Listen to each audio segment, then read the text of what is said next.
नमस्कार मित्रों, बहुत बहुत स्वागत है आपका आपके अपने YouTube channel Adaniya education academy Asind पर। बहुत ही लंबे समय बाद अपनी मुलाकात हो रही है और मैं माफ़ी चाहूँगा। करे क्या यार कि मतलब ऑफलाइन क्लास में इतने ज़्यादा बिजी हो गए कि टाइम मिलता ही नहीं है। अभी देखो, जब मैं वीडियो रिकॉर्ड कर रहा हूँ तो टाइम हो रहा है 8 बज रहे हैं और अभी भी इस वक्त भी ऑफलाइन क्लास जो है चल रही है। अभी नीचे वाले जो हॉल है उसके अंदर ऑफलाइन क्लास यानी रीड का बैच अभी भी चल रहा है। लेकिन फिर भी मैं आज जब सुबह उठा था तो मैंने स्पेशली पहले विचार बना लिया था कि आज कुछ भी हो मैं वीडियो रिकॉर्ड करूँगा ही करूँगा। तो आज मेरे फेस पे आप साफ थकान देख सकते हो, हुलिया भी देख सकते हो। मैं आनंद फानंद में मैं आया हूँ। यहाँ तक कि देखो बोर्ड की भी हमने पूरी फिनिशिंग सफाई नहीं की है। जो ऑफलाइन क्लास अभी छुट्टी है, जस्ट क्लास की छुट्टी हुई और उसके बाद मैं आया हूँ और ये वीडियो रिकॉर्ड कर रहा हूँ मैं। लास्ट क्लास में देखिए हमने बात की थी, अपने जो समयावता वाला चैप्टर चल रहा था, ज्यामितीय समयावता के बारे में हमने बात कर ली थी। और संरूपण समयावता वाला जो टॉपिक है वो आपके कोविड-19 के चलते हट गया है। तो अपनी केवल एक ही समयावता बची है, प्रकाशिक समयावता। उसको आज इसी लेक्चर में अपन कंप्लीट करके छोड़ेंगे, चाहे जितना भी टाइम लगे।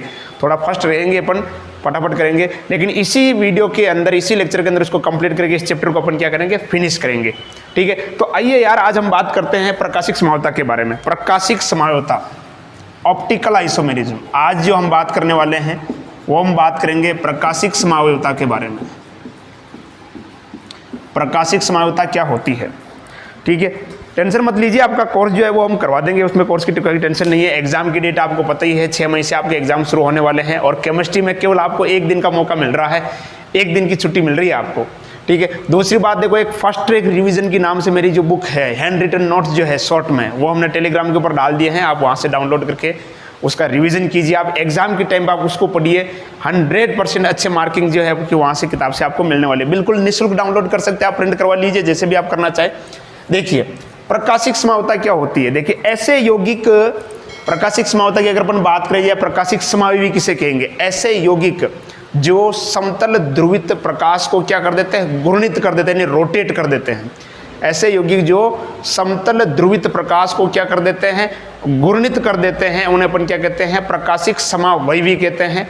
और ये घटना क्या कहलाती है, प्रकाशिक समावयवता कहलाती है। ठीक है, समतल ध्रुवित प्रकाश जो है उसको ये क्या कर देंगे, घुमा देंगे, या तो क्लॉकवाइज या फिर एंटी क्लॉकवाइज अपन कहते हैं ना, यानी दक्षिणावर्त या वामावर्त। जब ऐसे यौगिक ऊपर क्या करते हैं अपन, प्रकाश डालते हैं, कौन सा प्रकाश, समतल ध्रुवित प्रकाश डालते हैं। ऐसे यौगिक जो समतल ध्रुवित प्रकाश को क्या कर देते हैं, घूर्णित कर देते हैं, उन्हें अपन प्रकाशिक समावयवी कहते हैं। और ये घटना क्या कहलाती है, प्रकाशिक समयावता कहलाती है। अब आपके दिमाग में आ रहा होगा कि सर ये समतल ध्रुवित प्रकाश का क्या लफड़ा है, ये किसे कहते हैं, समतल ध्रुवित प्रकाश किसे कहते हैं। देखिएगा, अगर मान लो कि जैसे भी ये लाइट लगी हुई है, ये बल्ब जो चल रहा है मेरे पास, या आपके घर में जो भी बल्ब चल रहा है, इनसे जो प्रकाश आ रहा है ना, इसको अपन बोलते हैं साधारण प्रकाश या एकवर्णी प्रकाश। यानी अपने घरों में जो बल्ब जो होता है ना, या सूर्य का जो प्रकाश होता है, वो प्रकाश कहलाता है साधारण या एकवर्णी प्रकाश। जैसे मान लो कि एक बल्ब है, इस बल्ब से जो प्रकाश आएगा उसको अपन बोलेंगे साधारण या एकवर्णी प्रकाश। और इससे जो प्रकाश निकलता है ना, इस प्रकाश का जो तल है ये सभी दिशाओं में समान रूप से संचरित होता है। इस प्रकार के जो प्रकाश का जो तल है वो सभी दिशाओं में क्या होता है, समान रूप से संचरित होता है, या यूँ कह सकते हैं सभी दिशाओं में समान रूप से क्या करता है, कंपन करता है। इसको अपन बोलते हैं साधारण प्रकाश कहते हैं। क्या कहते हैं, साधारण प्रकाश। यानी ये हो जाएगा आपका साधारण प्रकाश। क्या कहलाएगा, साधारण प्रकाश। इसका जो तल है वो सभी दिशाओं में समान रूप से क्या होता है, संचरित होता है। सभी दिशाओं में क्या होता है, समान रूप से क्या होता है, संचरित होता है। जब इस साधारण प्रकाश को अपन क्या करते हैं, निकोल प्रिज्म से गुजारते हैं। जब इस साधारण प्रकाश को निकोल प्रिज्म से गुजारा जाता है, किसे गुजारते हैं, निकोल प्रिज्म से गुजारा जाता है, तो इस प्रकाश का जो तल है वो केवल एक ही दिशा में क्या होता है, कंपन करने लगता है। यानी एक ही दिशा में क्या करता है, संचरित करता है। इस प्रकार से जब किसी साधारण प्रकाश को निकोल प्रिज्म से गुजारा जाता है तो उस प्रकाश का तल जो है केवल एक ही दिशा में संचरित करता है, जिसे अपन बोलते हैं समतल ध्रुवित प्रकाश, प्लेन पोलराइज्ड लाइट, यानी PPL। समतल ध्रुवित प्रकाश क्या बोलते हैं, प्लेन पोलराइज्ड लाइट, समतल ध्रुवित प्रकाश। ध्यान दीजिएगा, जो आपके घरों में जो बल्ब लगा हुआ है, या सूर्य का प्रकाश है, उससे जो प्रकाश जो आता है, सूर्य से पर आने वाला प्रकाश हो गया या बल्ब से आने वाला प्रकाश जो हो गया, ठीक है, वो जो प्रकाश होता है वो सभी दिशाओं में समान रूप से क्या होता है, संचरित होता है। सूर्य से आने वाला प्रकाश या बल्ब से आने वाला प्रकाश जो है सभी दिशाओं में समान रूप से क्या होता है, संचरित होता है। उसे अपन बोलते हैं साधारण प्रकाश या एक वर्णी प्रकाश। जब इस साधारण प्रकाश को निकोल प्रिज्म से गुजारा जाता है तो उस प्रकाश का तल एक ही दिशा में संचरित होता है। साधारण प्रकाश का जो तल है वो सभी दिशाओं में संचरित होता है, लेकिन जब इस साधारण प्रकाश को निकोल प्रिज्म से गुजारते हैं तो इस प्रकाश का तल जो है केवल एक ही दिशा में संचरित होता है, जिसे अपन बोलते हैं समतल ध्रुवित प्रकाश, PPL, प्लेन पोलराइज्ड लाइट। ठीक है, तो समतल ध्रुवित प्रकाश किसे कहेंगे, ऐसा प्रकाश जिसका तल केवल एक ही दिशा में संचरित होता है या एक ही दिशा में कंपन करता है, उसे अपन क्या कहते हैं, समतल ध्रुवित प्रकाश। ठीक है, अब क्या करते हैं, इस समतल ध्रुवित प्रकाश के आगे अपन क्या कर देते हैं, एक प्रेक्षण नलिका रख देते हैं। क्या रख देते हैं, प्रेक्षण नलिका। ये मैंने रख दी, एक प्रेक्षण नलिका रख दी मैंने। इस प्रेक्षण नलिका के दोनों तरफ क्या लगे होते हैं, प्रिज्म लगे होते हैं। ये जो प्रेक्षण नलिका है ना, इस प्रेक्षण नलिका के दोनों तरफ क्या लगे होते हैं, प्रिज्म लगे होते हैं। क्या लगे होते हैं, प्रिज्म। और इस प्रेक्षण नलिका की जो लंबाई होती है वो होती है लगभग 1 डेसीमीटर। कितनी होती है, 1 डेसीमीटर। देखिएगा, एक बल्ब ले लिया, इसका जो प्रकाश है सभी दिशाओं में समान रूप से संचरित होता है, तो इसको प्रकाश को अपने किस में से गुजारा, निकोल प्रिज्म से। तो अपने को क्या प्राप्त हुआ, PPL, यानी समतल ध्रुवित प्रकाश प्राप्त हुआ। इसके आगे अपन क्या रखते हैं, एक प्रेक्षण नलिका रखते हैं। क्या रखते हैं, प्रेक्षण नलिका। इस प्रेक्षण नलिका में दोनों तरफ क्या लगे होते हैं, प्रिज्म लगे होते हैं, और इसकी लंबाई कितनी होती है, लगभग 1 डेसीमीटर। ठीक है, अब इस नलिका के अंदर उस पदार्थ को रख दिया जाता है जिसका अध्ययन अपने को करना है। इस नलिका के अंदर उस पदार्थ को रख दिया जाता है जिसका अध्ययन अपने को करना है। ठीक है, अब देखिएगा, इसके अंदर वो पदार्थ अपन भर देंगे जिसका अपने को क्या करना है, अध्ययन करना है। जब इस प्रेक्षण नलिका से जब प्रकाश निकलेगा वो 2 दिशाओं में घूम सकता है। अगर ये नलिका में जो पदार्थ जो प्रकाश जो है, अगर वो किस दिशा में घूम रहा है, अगर मान लो घड़ी की सुई की दिशा में घूम रहा है तो इसे अपन बोलेंगे दक्षिणावर्त। क्या बोलेंगे, दक्षिणावर्त। अगर घड़ी की सुई की दिशा में घूमता है तो क्या बोलेंगे, उसे अपन दक्षिणावर्त कहेंगे। इंग्लिश में बोलते हैं डेक्स्ट्रो रोटेटरी। क्या बोलते हैं, डेक्स्ट्रो रोटेटरी। इसलिए इसको अपन स्मॉल d या प्लस के द्वारा क्या करते हैं, प्रदर्शित करते हैं। ठीक है, और यदि प्रकाश का तल अगर मान लो घड़ी की सुई की दिशा के विपरीत दिशा में घूमे, अगर घड़ी की सुई के विपरीत दिशा में घूमे तो उसे अपन बोलेंगे वामावर्त। क्या बोलेंगे, वामावर्त। या इंग्लिश में बोलते हैं लीवो रोटेटरी, इसलिए इसको अपन स्मॉल l या माइनस के द्वारा क्या करते हैं, प्रदर्शित करते हैं। ठीक है, तो समझिएगा एक बार फिर से, बल्ब जो होता है, ठीक है, उस बल्ब से आने वाला प्रकाश सभी दिशाओं में समान रूप से क्या होता है, संचरित होता है। उसे अपन कहते हैं साधारण प्रकाश या एक वर्णी प्रकाश। जब उस एक वर्णी प्रकाश को निकोल प्रिज्म से गुजारा जाता है तो उस प्रकाश का जो तल है वो केवल एक ही दिशा में संचरित होता है। उसे अपन बोलते हैं समतल ध्रुवित प्रकाश, प्लेन पोलराइज्ड लाइट। ठीक है, इस प्लेन पोलराइज्ड लाइट को अपन किसमें से गुजारते हैं, एक प्रेक्षण नलिका से गुजारते हैं। इस प्रेक्षण नलिका के अंदर वो पदार्थ भरा होता है जिसका अपने को क्या करना है, अध्ययन करना है। यदि वो जो पदार्थ जो अपन ने इस प्रेक्षण नलिका के अंदर भरा है, यदि वो पदार्थ अगर प्रकाश के तल को घड़ी के सुई की दिशा में घुमाएगा तो उसे अपन बोलेंगे वामावर्त। इंग्लिश में बोलते हैं डेक्स्ट्रो रोटेटरी, इसलिए इसको अपन स्मॉल d या फिर प्लस के द्वारा प्रदर्शित करते हैं। और यदि वह पदार्थ प्रकाश के तल को घड़ी के सुई की विपरीत दिशा में घुमाएगा तो उसे अपन बोलेंगे वामावर्त घूर्णन या लीवो रोटेटरी, जिसे अपन माइनस के द्वारा प्रदर्शित करते हैं। ठीक है, इसका मतलब ये हुआ कि ये स्मॉल d और स्मॉल l जो है एक प्रायोगिक वैल्यू है। प्रयोग के द्वारा ही हम बता सकते हैं कि ये प्रकाश जो है प्रकाश के तल को दक्षिणावर्त घुमाएगा या वामावर्त। बाहर से देख के मुझे अगर मान लो मेरे पास कोई पदार्थ है और मुझे कह दिया जाए कि बताओ ये लीवो रोटेटरी है या डेक्स्ट्रो रोटेटरी, यानी स्मॉल d है या स्मॉल l है, तो मैं उससे नहीं बता सकता। ठीक है, क्योंकि यह एक प्रायोगिक मान है। प्रयोग के द्वारा ही अपने को पता चलेगा, जब उसके ऊपर प्रकाश डाला जाएगा तब ही मुझे पता चलेगा कि ये प्रकाश को घड़ी की सुई की दिशा में घुमा रहा है या घड़ी की सुई की विपरीत दिशा में घुमा रहा है। बाहर से देखने से या पदार्थ को देखकर अपन ये पता नहीं कर सकते। यानी एक बात ये तय हो चुकी है कि स्मॉल d या स्मॉल l ये क्या होते हैं, प्रायोगिक मान होते हैं, ये प्रैक्टिकल वैल्यू होती है। और जो पदार्थ क्या करेगा, इस प्रकाश को घुमा देगा, उसे अपन बोलेंगे ध्रुवण घूर्णक पदार्थ, या यूं कह सकते हैं कि जो प्रकाश को घुमाएगा उसे अपन बोलेंगे प्रकाशिक सक्रिय यौगिक। और ऐसे पदार्थ ही क्या करेंगे, प्रकाशिक समावता दर्शाएंगे। ठीक है, जो इस समतल ध्रुवित प्रकाश को क्या कहते हैं, मैंने परिभाषा आपको बताई थी शुरुआत में इस लेक्चर में कि वे पदार्थ जो समतल ध्रुवित प्रकाश के तल को क्या कर देते हैं, घुमा देते हैं। समतल ध्रुवित प्रकाश, वे पदार्थ जो समतल ध्रुवित प्रकाश के तल को क्या कर देते हैं, घुमा देते हैं। किसी भी दिशा में घुमाओ, चाहे दक्षिणावर्त घुमाओ चाहे वामावर्त, लेकिन घुमा देते हैं, उन्हें क्या कहते हैं, प्रकाशिक समावयवी कहते हैं। और ये घटना क्या कहलाती है, प्रकाशिक समावता कहलाती है। और ऐसे पदार्थ क्या कहलाते हैं, प्रकाशिक सक्रिय यौगिक कहते हैं उनको। अपन क्या बोलते हैं, प्रकाशिक सक्रिय यौगिक। ठीक है सर, कोई अगर पदार्थ अगर मान लो इसको नहीं घुमाएगा तो उसे अपन बोलेंगे प्रकाशिक अक्रिय यौगिक। ठीक है, जो पदार्थ प्रकाश के तल को नहीं घुमाएगा उसे अपन क्या बोलेंगे, प्रकाशिक अक्रिय यौगिक कहेंगे, या फिर क्या कहेंगे, प्रकाशिक निष्क्रिय यौगिक कहेंगे। प्रकाशिक अक्रिय कह सकते हो या प्रकाशिक निष्क्रिय कह सकते हो। ठीक है, तो आप इसका फटाफट स्क्रीनशॉट ले लो, फिर अपन आगे बढ़ते हैं। ठीक है जी, तो बिना किसी प्रकार का टाइम वेस्ट किए मैं थोड़ी इसमें मार्कर को इंक पिला देता हूँ, क्योंकि अभी क्या किया, आज इमरजेंसी में शुरू की है क्लास भी, तो कोई तैयारी थी नहीं पूर्व में, जो भी है अभी करना पड़ेगा।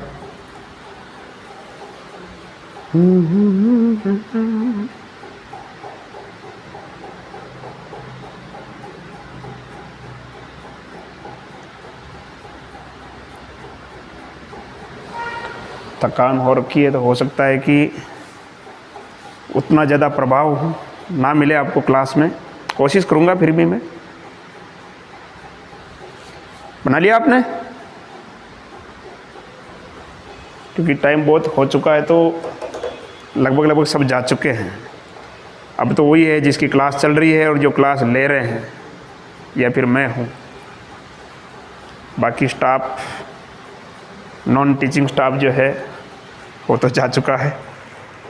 अच्छा चलो, ये है एक मेरे पास, माफ़ कीजिएगा थोड़ा समय लग रहा है, लेकिन अब बात करते हैं कि ऐसे कौन से यौगिक हैं जो प्रकाशिक सक्रिय होंगे। इसके लिए कोई ना कोई तो शर्त तो होगी सर। बिल्कुल शर्त है, प्रकाशिक सक्रिय यौगिक होने के लिए देखो शर्त बिल्कुल है, उसके अंदर सममिति के तत्व नहीं होने चाहिए। उसके अंदर सममिति के तत्व नहीं होने चाहिए, सबसे बड़ी शर्त। अब बात आती है कि सर ये सममिति के तत्व क्या होते हैं। उससे पहले मैं बात करूंगा कि प्रकाशिक सक्रिय यानी प्रकाशिक समावता दर्शाने के लिए यौगिक के पास किरेल कार्बन होना बहुत आवश्यक है। प्रकाशिक समावता दर्शाने के लिए यौगिक के पास किरेल कार्बन का होना बहुत ही आवश्यक है।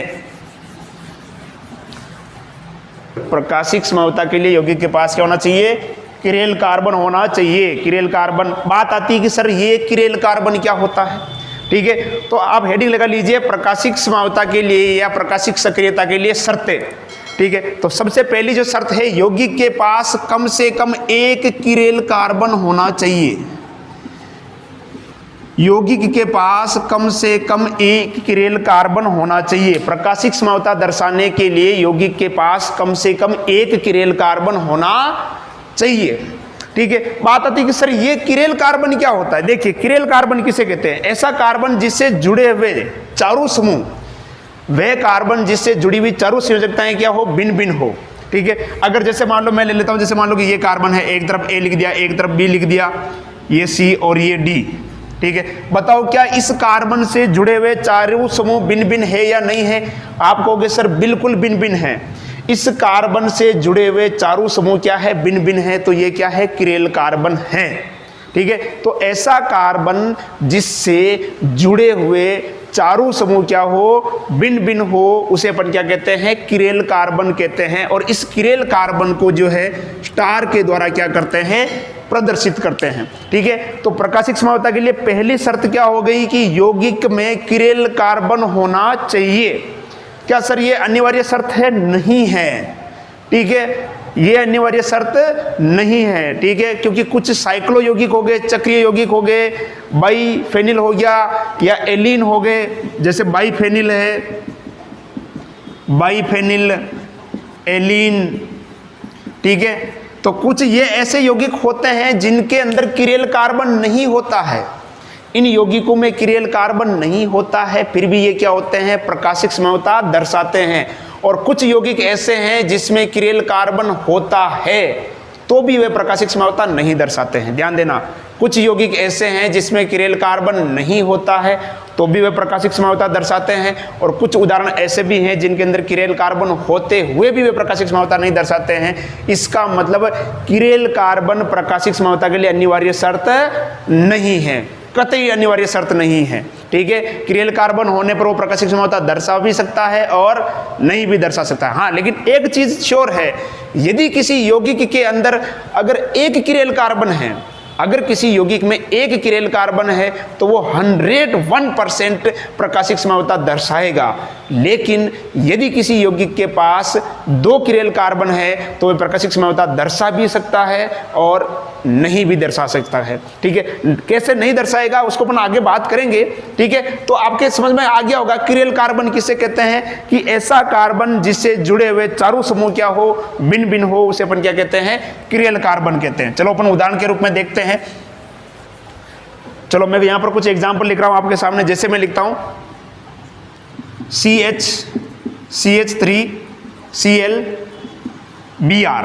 ठीक है, इसको भी मैं खोल के लिख देता हूं, ये लिख देता हूं H। बताओ ये किरेल कार्बन है या नहीं है। आप कहोगे सर इधर हाइड्रोजन जुड़ रहा है, इधर CH3 जुड़ रहा है, इधर ब्रोमीन जुड़ रहा है, इधर क्लोरीन जुड़ रहा है, यानी इस कार्बन से जुड़े हुए चारों समूह क्या है, भिन्न भिन्न है सर, तो ये किरेल कार्बन होगा, ये किरेल कार्बन होगा। अगला देखते हैं CH3, समूह देखना है, ध्यान दीजिएगा, समूह देखना है, HCl CH2 CH3।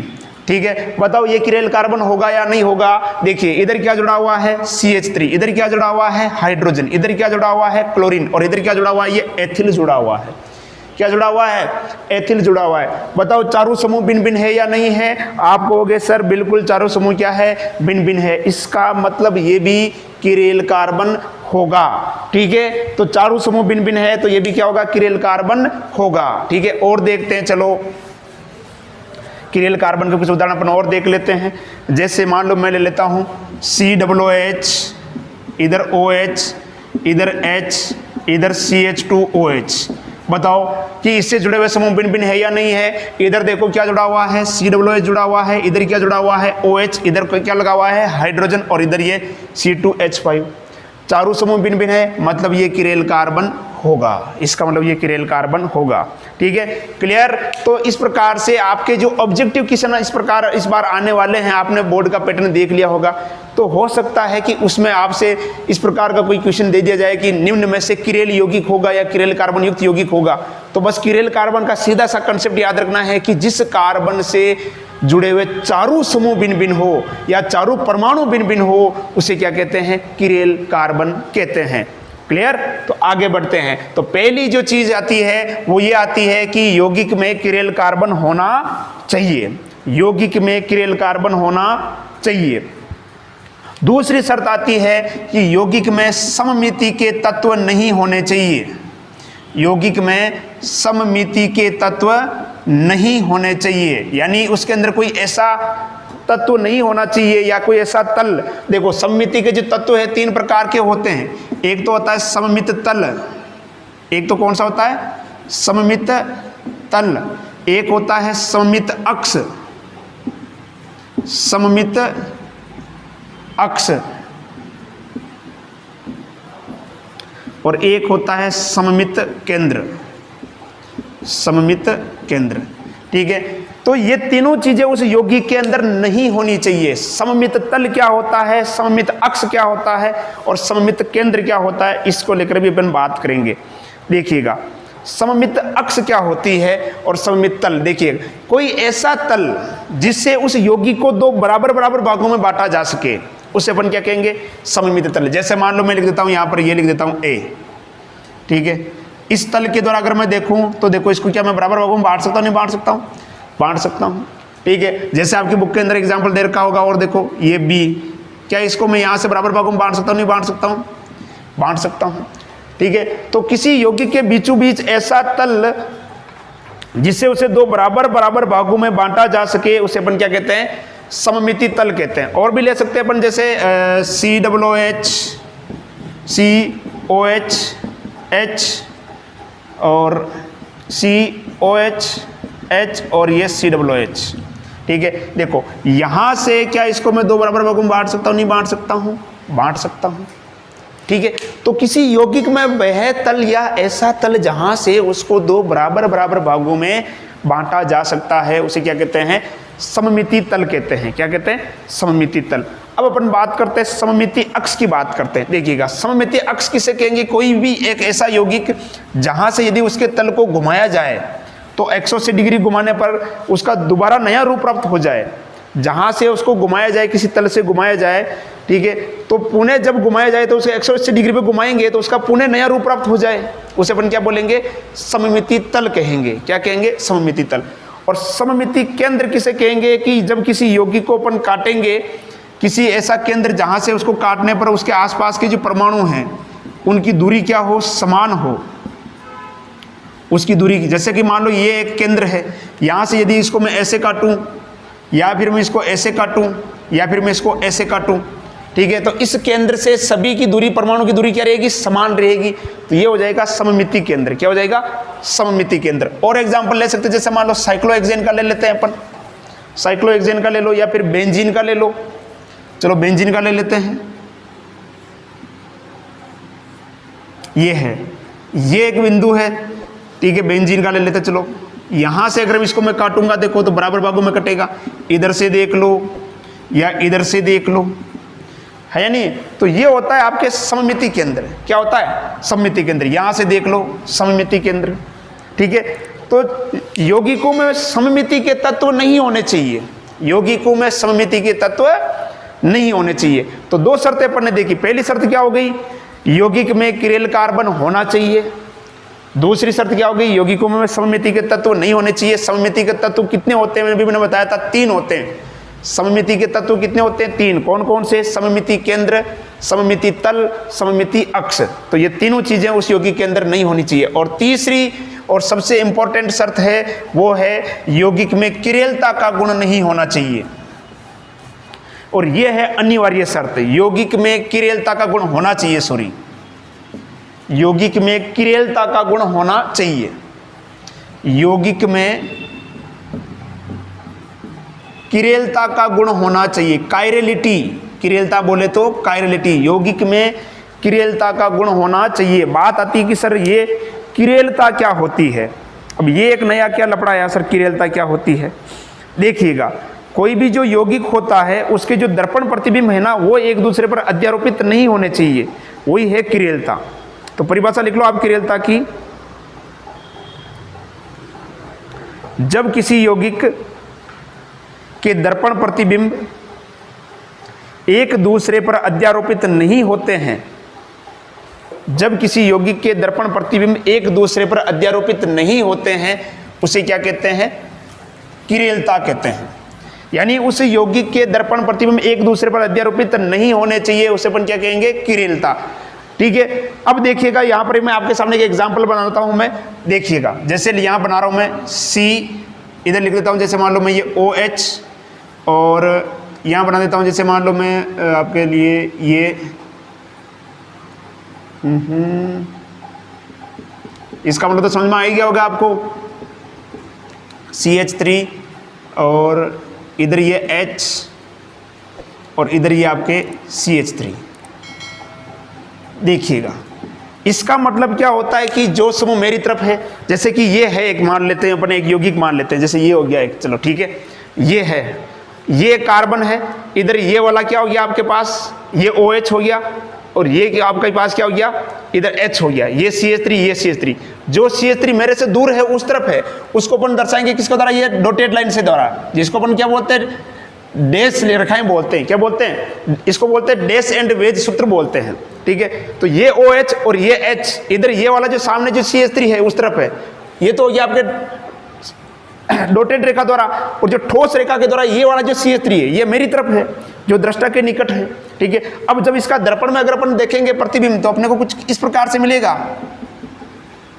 देखिएगा, ये OH आपको इधर दिखाई देगा, ये OH, फिर इधर क्या मिलेगा आपको? ऊपर की तरफ CH3 और ये H, और ये आपको इधर क्या मिलेगा? CH3। ये इसका क्या हो गया, दर्पण प्रतिबिंब। अब बताओ क्या इसका दर्पण प्रतिबिंब इस पर अध्यारोपित हो रहा है क्या? आप कहोगे सर नहीं हो रहा है। अगर इसको मैं उठाकर इसके ऊपर रखूं तो क्या ये एक दूसरे को ढक लेंगे क्या? नहीं ढकेंगे। ठीक है, अब बात आती कि इसका मतलब सर इसके अंदर किरेलता का गुण है, ऐसे डिसाइड नहीं करते किरेलता का गुण। इसको 180 डिग्री पर घुमाएंगे अपन। जब इसको 180 डिग्री पर घुमाएंगे तो मुझे क्या प्राप्त होगा? अगर मैं इसको अगर 180 डिग्री पर घुमा दूं तो क्या मुझे ये संरचना मिलेगी? नहीं मिलेगी। अगर मैं इसको 180 डिग्री पे घुमा दूंगा तो मुझे ये प्राप्त हो जाएगा, और ये प्राप्त हो जाएगा तो ये इसको ढक लेगा पूरी तरह से। इसका मतलब जब इसको 180 डिग्री पे घुमाएंगे तो ये इसको क्या कर देगा? अध्यारोपित कर लेगा, ढक लेगा। ठीक है, तो जब किसी यौगिक का अगर अपन दर्पण प्रतिबिंब देखते हैं और जब उसको अपन 180 डिग्री पे घुमाते हैं तो वो उसको अध्यारोपित नहीं करना चाहिए, वे उसको अध्यारोपित नहीं करना चाहिए। अगर अध्यारोपित कर रहा है इसका मतलब उसके अंदर किरेलता का गुण नहीं है। चलो अपन एक एग्जांपल और लेके देखते हैं। देखिएगा C, ये OH, इस बार अगर मैं ऊपर ले रहा हूं, अब देखो C2H5, इधर ले लिया मैंने H। समझना ध्यान से, बिल्कुल ध्यान आपका बोर्ड पे होना चाहिए। CH3, इसका दर्पण प्रतिबिंब बनाते हैं अपन। इधर क्या मिलेगा? OH। ऊपर क्या मिलेगा सर? ऊपर मिलेगा C2H5। इधर क्या मिलेगा? H। और इधर क्या मिलेगा? CH3। ठीक है, अगर मैं इसको 180 डिग्री घुमाता हूं तो क्या ये इसको अध्यारोपित करेगा? आप कहोगे सर कर देगा। नहीं करेगा ना, हाँ नहीं करेगा। अब समझना ध्यान से यहां पर कैसे होता है, समझना ध्यान से। ये जो समूह की बात कर रहा हूं मैं, अब जैसे मान लो कह रहा हूं ये है CH3, आपकी तरफ है ये, ठीक है, और इधर ये क्या है? ये भी CH3 है। अगर मैं 180 डिग्री घुमाऊंगा तो उधर क्या गया? CH3। सामने भी क्या आया? CH3। समझना ध्यान से। मान लो ये दो डस्टर ले लेता हूं मैं, दोनों डस्टर है, ये भी CH3 है, ये भी CH3 है। ठीक है, अब मैं घुमाता हूं इसको, मैंने घुमाया, आपको सामने क्या मिला? CH3 मिला। ऊपर वाले में देखना आप ध्यान से, ये भी CH3 है, इसको मान लो देता हूं मैं पहला CH3, और ये मान लेते हैं अपन दूसरा CH3। ठीक है, ये समझना कि ये आपके पास पहला CH3 हो गया और ये कौन सा गया? दूसरा CH3। जब मैं इसको घुमाऊंगा तो बताओ सामने क्या मिला आपको? जो दूसरा था वो पहले पे आ गया, और जो पहला था वो किस पे चला गया? दूसरे पे चला गया। इसका मतलब ये हुआ कि जब आप इसको घुमाओगे जब आप इसको 180 डिग्री घुमाओगे तो आपको संरचना तो वही मिलेगी आपको, OH। इधर क्या मिलेगा? CH3। इधर क्या मिलेगा? H। और ऊपर क्या मिलेगा? CH3। लेकिन जो दूसरा था वो तो कौन सा हो जाएगा? आपका पहला, और जो पहला था वो क्या हो जाएगा? आपका दूसरा। जो दूसरा था वो तो क्या हो गया? पहला, और जो पहला था वो क्या हो गया? दूसरा। अब इसको अप्लाई करके देखो भाई, CH3 पर गया तो CH3 है ना, पहला और दूसरा, उससे क्या फर्क पड़ रहा है? कुल मिला के जो CH3 है वो CH3 को टकेगा। ठीक है, इसलिए यहां पर जब इसको आप घुमाओगे तो ये एक दूसरे को क्या कर लेंगे? अध्यारोपित कर लेंगे।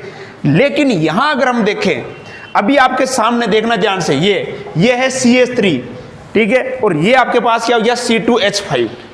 ये CH3 है और ये है C2H5। जब आप इसको घुमाओगे तो अब सामने क्या मिला बताओ? अब सामने आपको क्या मिल रहा है? अब सामने आपको मिला C2H5 और CH3 इधर चला गया। इसका मतलब जब आप इसको घुमाओगे तो यहां पर क्या जाएगा? CH3, और यहां पर क्या जाएगा? C2H5। बताओ क्या अध्यारोपित कर रहे हैं? क्या अध्यारोपित करेंगे? क्या नहीं करेंगे। जबकि इसमें दोनों CH3 थे, इसलिए वो एक दूसरे को क्या कर देंगे? अध्यारोपित। दूसरा अगर आप देखो, बताओ क्या ये कार्बन किरेल कार्बन है? क्या नहीं है। यहाँ OH है, यहाँ H, दोनों समूह समान हो गए, CH3 देखो। और जब दो समूह समान हो तो किरेल कार्बन है ही नहीं। जबकि यहां पर देखो क्या ये किरेल कार्बन है? बिल्कुल। इधर ये C2H5 है, इधर H है, इधर ये CH3, इधर ये OH। क्लियर? तो किरेलता का मतलब आपको समझ में आ गया होगा। किरेलता का मतलब क्या होगा कि जिसके दर्पण प्रतिबिंब एक दूसरे पर अध्यारोपित नहीं होते हैं, चाहे 180 डिग्री पे घुमा दो तो भी अध्यारोपित नहीं होते हैं, उसे अपन कहते हैं किरेलता। उसे क्या कहते हैं? किरेलता। और यही सबसे इंपॉर्टेंट शर्त है किसकी? किरेलता की। क्लियर? कोई दिक्कत? मिटा दें। चलो, मुझे उम्मीद है कि ये चीज आपको समझ में आई होगी। देखो, इसको थोड़ा कल्पना में आपको रखना पड़ेगा।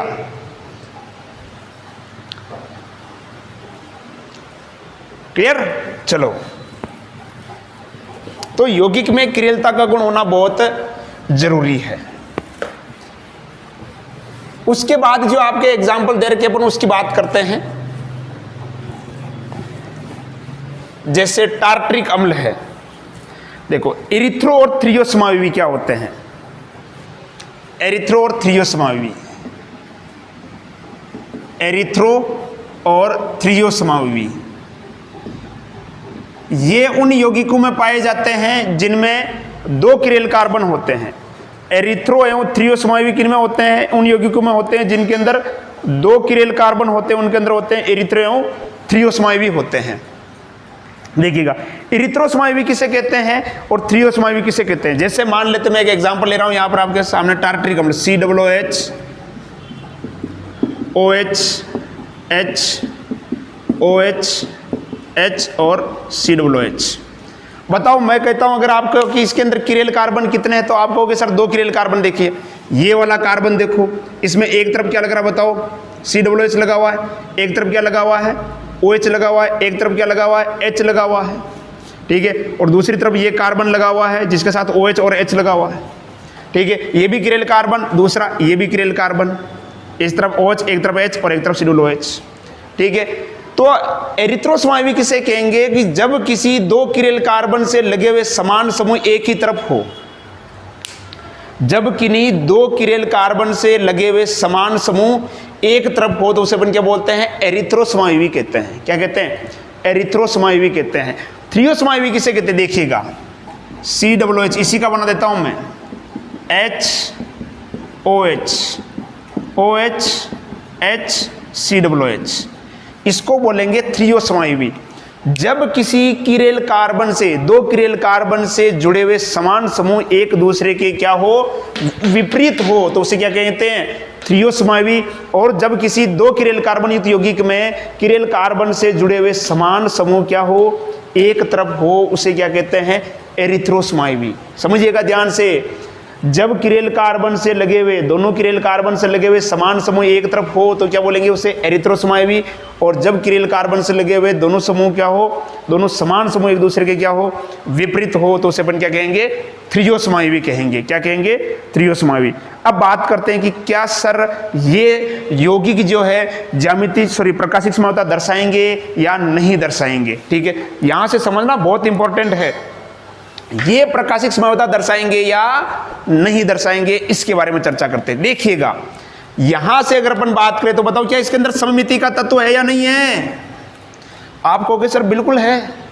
जब काटा तो दोनों दिशाओं में क्या हो गया? समान भाग गया। ये तो मतलब इसके अंदर सममिति का तल है, इसका मतलब तो नहीं दर्शाना चाहिए। इसको काटते हैं, क्या सममिति का तल है? नहीं। देखो इधर OH इधर H है, समान थोड़ी है, समान थोड़ी है, समान नहीं है, ठीक है। तो दूसरा देखो, जब इस यौगिक में यानी एरिथ्रोसमाविवी के अंदर जब प्रकाश डालते हैं तो यदि ये यौगिक क्या करेगा? प्रकाश को अगर दक्षिणावर्त घुमाएगा तो ये नीचे वाला भाग क्या करेगा? प्रकाश को क्या करेगा? वामावर्त घुमाएगा। जब इसके ऊपर प्रकाश डाला जाएगा समतल ध्रुवित प्रकाश, तो यदि ये प्रकाश को अगर दक्षिणावर्त घुमाएगा तो ये क्या करेगा? वामावर्त, तो प्रकाश सीधा निकल जाएगा। क्योंकि जैसे कि मान लो कि इसने दक्षिणावर्त घुमाया और इसने क्या घुमाया? वामावर्त, तो प्रकाश क्या हो गया? सीधा निकल गया।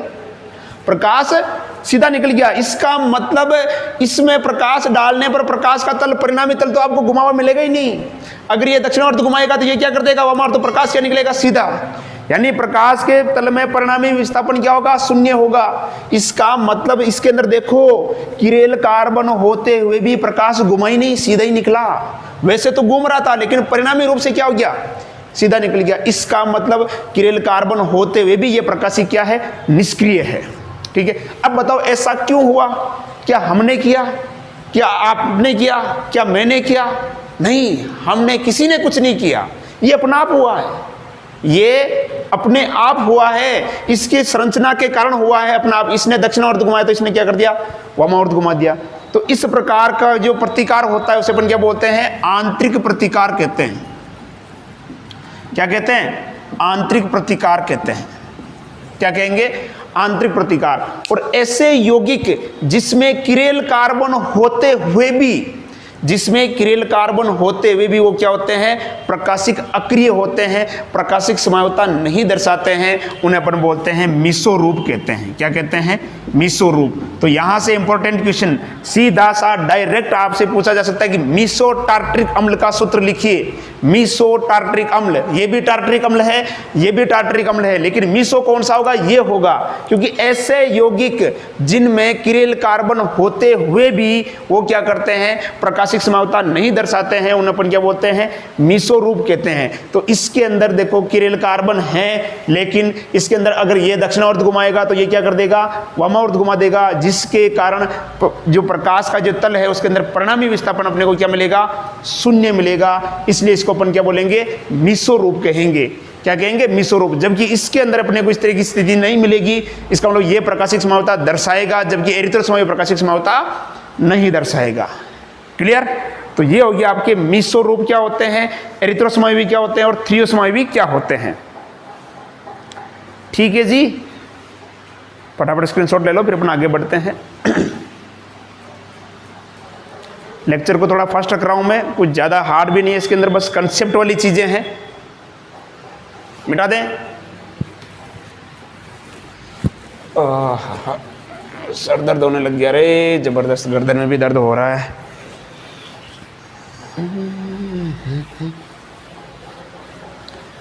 अब देखो, एक आता है आपके प्रकाशिक समावयवी और विवरिम समावयवी। ये क्या होते देखिएगा, प्रकाशिक समावयवी और एक आता है विवरिम समावयवी। प्रकाशिक समावयवी और विवरिम समावयवी। देखिएगा, प्रकाशिक समावयवी किसे कहेंगे कि ऐसे यौगिक जो एक दूसरे के दर्पण प्रतिबिंब हो, लेकिन उनके दर्पण प्रतिबिंब एक दूसरे पर अध्यारोपित नहीं होते हैं। ऐसे यौगिक जो एक दूसरे के क्या हो, दर्पण प्रतिबिंब हो, लेकिन उनके दर्पण प्रतिबिंब एक दूसरे पर अध्यारोपित नहीं होते हैं। ये लगा देता हूं मैं दर्पण, और दर्पण में मुझे क्या मिलेगा बताओ, ये OH, ऊपर क्या है Cl, इधर क्या है नीचे Br, और इधर क्या मिल जाएगा CH3। देखो, क्या ये एक दूसरे के दर्पण प्रतिबिंब है या नहीं है, क्या ये एक दूसरे के दर्पण प्रतिबिंब है या नहीं है। आप कहोगे सर बिल्कुल एक दूसरे के दर्पण प्रतिबिंब है, संरचना फर्स्ट और सेकंड एक दूसरे की क्या है, दर्पण प्रतिबिंब है। ठीक है, तो ऐसे यौगिक जो एक दूसरे के क्या होते हैं, दर्पण प्रतिबिंब, लेकिन क्या बताओ कि ये अध्यारोपित होगा क्या। अगर इसको उठा के इसके ऊपर रखूंगा तो क्या ये एक दूसरे को ढकेंगे, क्या नहीं ढकेंगे, क्योंकि इधर आपको क्या मिलेगा CH3, इधर क्या मिलेगा OH मिलेगा, नहीं ढकेगा। सर आप इसको 180 डिग्री घुमा दो ना, घुमा दो 180 डिग्री, अगर इसको आप घुमाओगे तो ये Br ऊपर चला जाएगा, Cl नीचे आ जाएगा, तो भी नहीं ढकेगा। चाहे आप कितना भी घुमा दो इसको, 180 डिग्री घुमा दो, Br ऊपर गया, नीचे क्या गया Cl, कहां ढकेंगे, नहीं ढकेंगे, उल्टे उल्टे हो गए। ठीक है, तो ऐसे यौगिक जो एक दूसरे के दर्पण प्रतिबिंब होते हैं, लेकिन उनके दर्पण प्रतिबिंब एक दूसरे को अध्यारोपित नहीं करते हैं। ऐसे यौगिक जो एक दूसरे के दर्पण प्रतिबिंब होते हैं, ऐसे यौगिक जो एक दूसरे के दर्पण प्रतिबिंब होते हैं, लेकिन उनके दर्पण प्रतिबिंब एक दूसरे को अध्यारोपित नहीं करते हैं, उन्हें अपन क्या बोलते हैं, सॉरी यहां गलती से लिख दिया मैंने, प्रतिबिंब समावयवी कहते हैं, प्रकाशिक नहीं, प्रतिबिंब समावयवी कहते हैं, माफ कीजिएगा। ठीक है, ऐसे यौगिक जो एक दूसरे के दर्पण प्रतिबिंब होते हैं, लेकिन एक दूसरे को अध्यारोपित नहीं करते हैं, या उनके दर्पण प्रतिबिंब एक दूसरे को अध्यारोपित नहीं करते, उन्हें क्या कहते हैं, प्रतिबिंब समावयवी कहते हैं। क्या कहते हैं, प्रतिबिंब समावयवी कहते हैं। अगला बनाता हूं, देखिए इधर में COOH, OH, H और CH3, इधर बनाऊंगा मैं OH, COOH, H और CH3। इसको दे रहा हूं संरचना नंबर 3 और इसको दे रहा हूं मैं संरचना नंबर 4। अब समझना ध्यान से, अगर मैं कहूं कि संरचना 1 और 2 आपस में क्या है, आप कहोगे सर संरचना 1 और 2 एक दूसरे के क्या है, दर्पण प्रतिबिंब है, संरचना 1 और 2 एक दूसरे के क्या है, दर्पण प्रतिबिंब है, लेकिन क्या एक दूसरे को अध्यारोपित कर रहे हैं? आप कहोगे सर नहीं कर रहे हैं, मतलब कौन से हो गए? प्रतिबिंब समावयवी। ऐसे यौगिक जो एक दूसरे के दर्पण प्रतिबिंब होते हैं लेकिन उनके दर्पण प्रतिबिंब एक दूसरे को अध्यारोपित नहीं करते हैं, उसे अपन क्या कहते हैं? प्रतिबिंब समावयवी। ठीक है, बताओ संरचना 3 और 4 क्या है? बताओ संरचना 3 और 4 आप कहोगे सर संरचना 3 और 4 एक दूसरे के क्या है? दर्पण प्रतिबिंब है। एक दूसरे के क्या है? दर्पण प्रतिबिंब है या नहीं है? है। तो बताओ ये कौन से समावयवी है? आप कहोगे सर प्रतिबिंब समावयवी है। बिल्कुल है। संरचना 3 और 4 एक दूसरे के क्या है? प्रतिबिंब समावयवी है। 3 और 4 एक दूसरे के क्या है? प्रतिबिंब समावयवी। तो सर ये क्या होते हैं? विवरिम समावयवी क्या होते हैं? तो आते हैं इसके ऊपर भी देखो। ऐसे यौगिक जो एक दूसरे के दर्पण प्रतिबिंब नहीं होते हैं, ऐसे यौगिक जो एक दूसरे के दर्पण प्रतिबिंब नहीं होते हैं, उन्हें क्या कहते हैं? विवरिम समावयवी कहते हैं। क्या कहते हैं? विवरिम समावयवी। अब मैं आपसे पूछता हूं कि संरचना 2 और 3 आपस में क्या है? बताओ।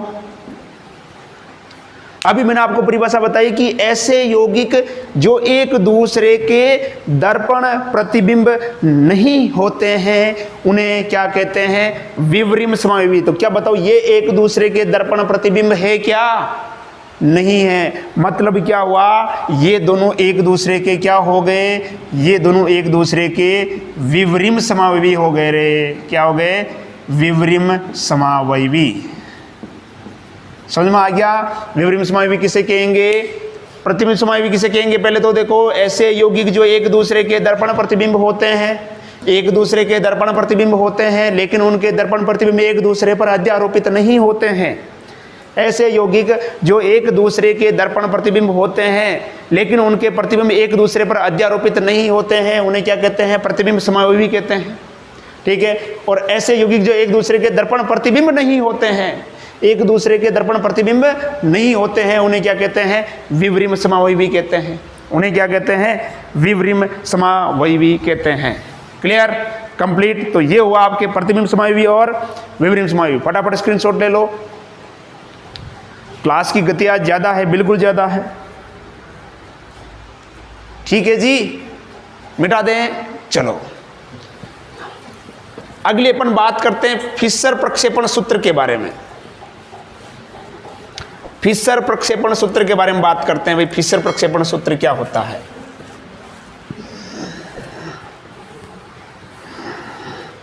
देखिएगा, फिशर प्रक्षेपण सूत्र, फिशर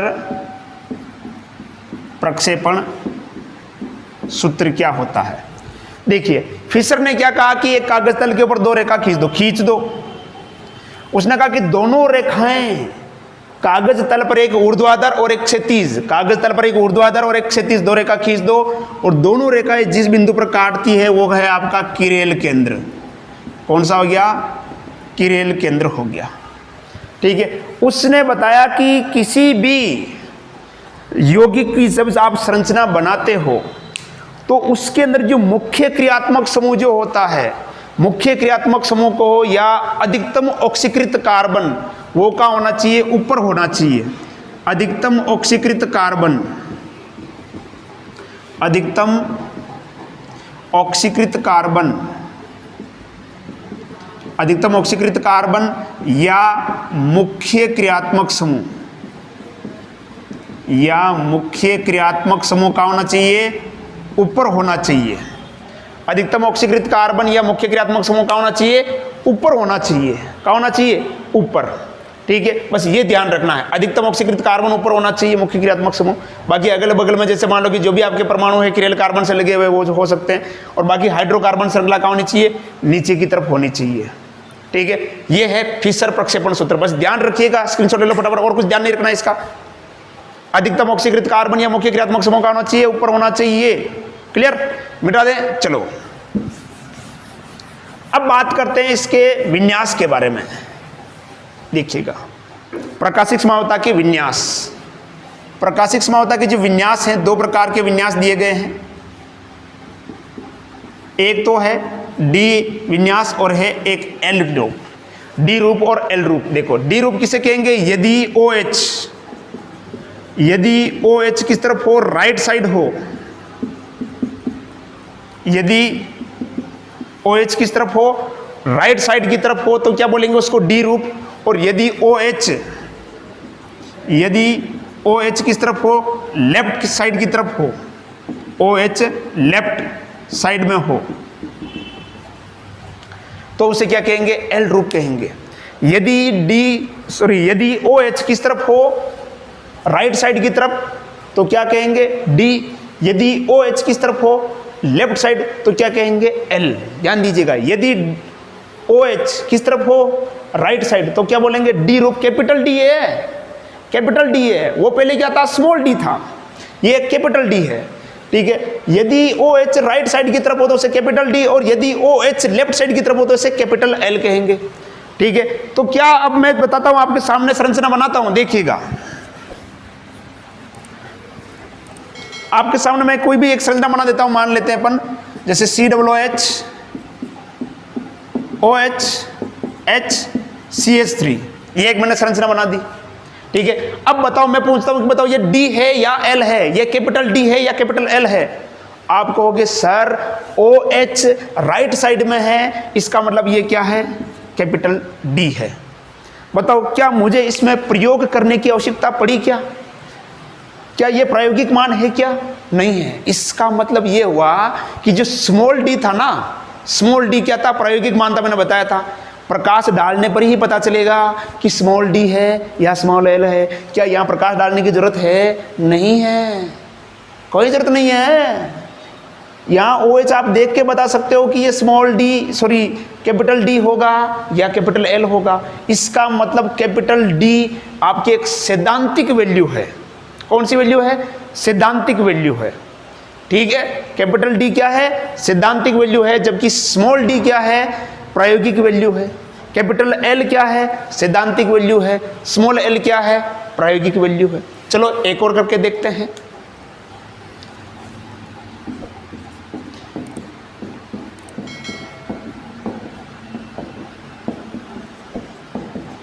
अब मैं कहूं कि बताओ ये क्या है, ये क्या है। आप कहोगे सर OH लेफ्ट साइड में है तो ये कैपिटल एल है। ना मुन्ना ना, ऐसी गलती नहीं करनी है। भले ही OH लेफ्ट साइड में है, लेकिन फिर भी ये डी रूप होगा। सर क्यों, हमने गलत बना रखा है बेटा। इसमें देखो ये क्रियात्मक समूह एल्कोहल है और ये कार्बोक्सिलिक अम्ल है। मुख्य क्रियात्मक समूह कौन सा होगा, कार्बोक्सिलिक अम्ल होगा। या अगर मैं ये कहूं कि दोनों कार्बन में से अधिकतम ऑक्सीकृत कार्बन कौन सा है, ये है, तो ये ऊपर होना चाहिए और ये नीचे होना चाहिए।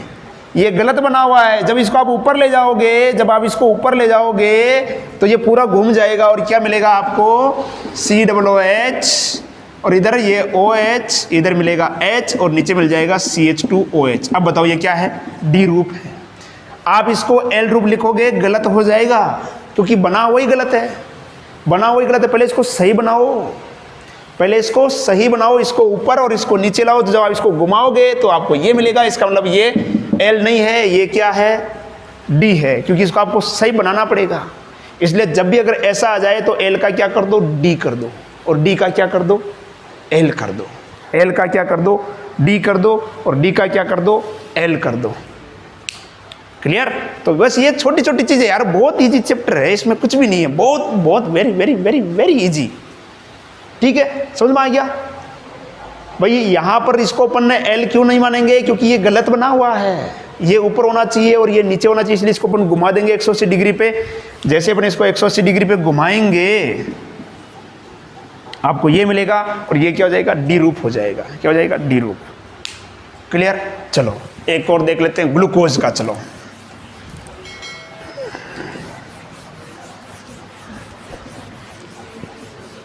एक एग्जाम्पल और लिखता हूँ आपके सामने में, ग्लूकोज वाला। CHO OH H H OH OH H OH H और CH2OH। ठीक है, अब देखते हैं कि इसमें क्या होगा। सर ये डी होगा या एल होगा? सर ये तो कंफ्यूजन वाली बात हो गई सर, इधर ये डी एल डी डी क्या करें?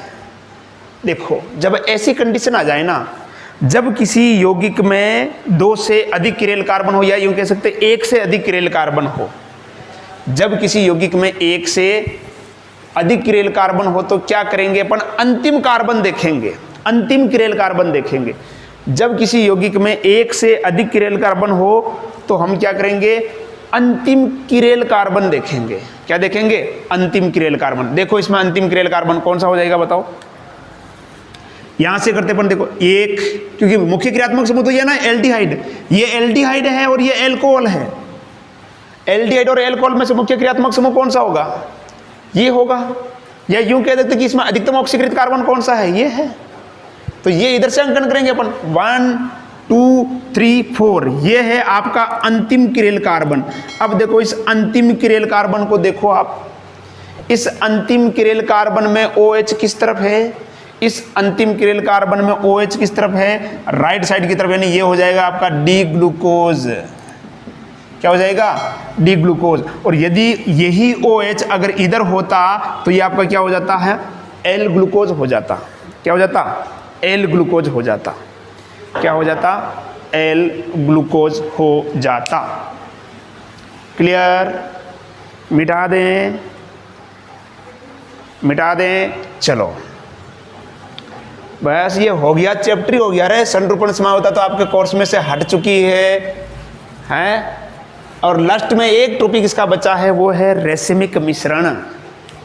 कौन सा है? रेसिमिक मिश्रण। रेसिमिक मिश्रण व रेसिमीकरण। रेसिमीकरण क्या होता है? देखो रेसिमिक मिश्रण और रेसिमीकरण क्या होता है। मान लो कि मेरे पास एक पात्र है, ये ले लिया मैंने, और इस पात्र में मैं 2 पदार्थ मिला रहा हूं। एक तो वो जिसका गुणन कौन सा है? दक्षिणावर्त है, और एक वो जिसका गुणन कौन सा है? वामावर्त है। तो इसका मतलब इसके अंदर जो पदार्थ होगा वो कौन सा होगा? Dl होगा। और इसी Dl को अपन क्या बोलेंगे? रेसिमिक मिश्रण कहेंगे। और ये घटना क्या कहलाएगी? रेसिमीकरण कहलाएगी। ठीक है, तो क्या कहेंगे? रेसिमिक मिश्रण किसे कहेंगे? जब एक दक्षिणावर्त ध्रुवण गुणक और एक वामावर्त ध्रुवण गुणक पदार्थ को मिलाया जाता है। ध्यान दीजिएगा, जब एक दक्षिणावर्त ध्रुवण गुणक और वामावर्त ध्रुवण गुणक पदार्थ को मिलाया जाता है तो प्राप्त मिश्रण क्या कहलाता है? रेसिमिक मिश्रण कहलाता है। क्या कहलाता है? रेसिमिक मिश्रण। और ये प्रक्रिया क्या कहलाती है? रेसिमीकरण कहलाती है। क्या कहलाती है? रेसिमीकरण। अब बताओ कि ये जो रेसिमिक मिश्रण है, क्या ये प्रकाश के तल को घुमाएगा? सोचो, घुमाएगा क्या? नहीं घुमाएगा। क्यों नहीं घुमाएगा? क्योंकि एक अगर डी, अगर मान लो कि प्रकाश को, अगर एक रूप प्रकाश को अगर ऐसे घुमाएगा तो दूसरा कैसा करेगा? उसका उल्टा घुमाएगा, तो प्रकाश तो सीधा निकल जाएगा भाई। अगर एक पदार्थ जो है एक रूप, अपन ने दोनों को मिलाया, अपन ने डी को भी मिलाया, अपन ने एल को भी मिलाया। यदि डी अगर प्रकाश को इस तल में घुमा रहा है तो एल उसको इस तल में घुमाएगा। इसका मतलब तो ये तो सीधा निकलेगा ना, प्रकाश तो घूमेगा ही नहीं। इसका मतलब रेसिमिक मिश्रण क्या हो गया? प्रकाशिक अक्रिय हो गया, प्रकाशिक निष्क्रिय हो गया। क्यों हुआ? किसकी वजह से हुआ? किसने किया? ये हमने ही तो किया। उन दोनों पदार्थ को मिलाने का काम किसने किया? हमने किया। बाहर से मिलाया, अंदर से थोड़ी हुआ। इसलिए इसको क्या कहेंगे? बाहर से किया तो क्या कहेंगे? वो अंदर से अपने आप हो रहा था। क्या कहा था? अंदर से अपने आप हो रहा था। अपन ने क्या कहा था? आंतरिक प्रतिकार। ये बाहर से मिलाने तो क्या कहेंगे? बाह्य प्रतिकार कहेंगे भाई। तो इसका मतलब रेसिमिक मिश्रण में क्या होता है? बाह्य प्रतिकार होता है। क्या होता है? बाह्य प्रतिकार। क्योंकि बाहर से मिला रहे हैं, 2 पदार्थों को हमने मिलाया तो बाह्य प्रतिकार होगा। ठीक है, वो अपन ने एरिथ्रोसमा में भी देखा था, मिसो रूप, उसके अंदर अपने आप हो रहा था, वो हमने कुछ नहीं किया था। इसलिए उसको अपन क्या बोलेंगे? आंतरिक प्रतिकार। जबकि यहाँ दोनों पदार्थों को, एक डी और एक एल, हमने मिलाया, इसलिए बाह्य प्रतिकार होगा। क्लियर? तो ये चैप्टर जो है आपका कंप्लीट हुआ है। आज बहुत फास्ट खींची हमने क्लास, बहुत तेज़ मैंने किया है, और मेरा सर भी बहुत खतरनाक तरीके से दर्द कर रहा है, थकान हो चुकी है, और समय जो है आपके हो चुका है 9 बजने को है। ठीक है, लगभग 9 बजने को है, 7 मिनट बाकी है 9 बजने में। ठीक है, तो उम्मीद करता हूँ कि ये क्लास थोड़ी पसंद आई होगी आपको, ज़्यादा तो नहीं कहूँगा क्योंकि इसमें स्पीड बहुत ज़्यादा रखी मैंने, लेकिन हाँ मैटर आपको दे दिया है जो आपके काम आएगा। एक बार नहीं 2 बार देखो, वीडियो की स्पीड कम कर सकते हो, आपके पास ऑप्शन है। मेरी स्पीड ज़्यादा रही है मैं मान रहा हूँ, आपके पास ऑप्शन है, आप उसको कम कीजिए और देखिएगा, फिर से देखिएगा आराम से, रज़ाई में घुस के, या तो गर्मी है नहीं, आराम से खुल के देखिएगा, लेकिन पढ़ाई करते रहिए। हमने फर्स्ट ट्रिक रिवीजन की जो बुक है वो हमने टेलीग्राम पे अपलोड कर दी है, आप वहाँ से डाउनलोड करके रिवाइज कीजिए। और मैं बता देता हूँ उसके बारे में कि देखिए बुक जो है हमने लास्ट ईयर बनाई थी, इसलिए हमने इस बार नहीं कोई बनाई नहीं है, वही है। इसलिए आप क्या करें, वही टॉपिक पढ़ें जो आपके इस बार आने वाले हैं, जो टॉपिक हट गए हैं उसका दिन आपको नहीं करना है। ठीक है जी, पढ़ाई करते रहिए, एंजॉय कीजिए, धन्यवाद।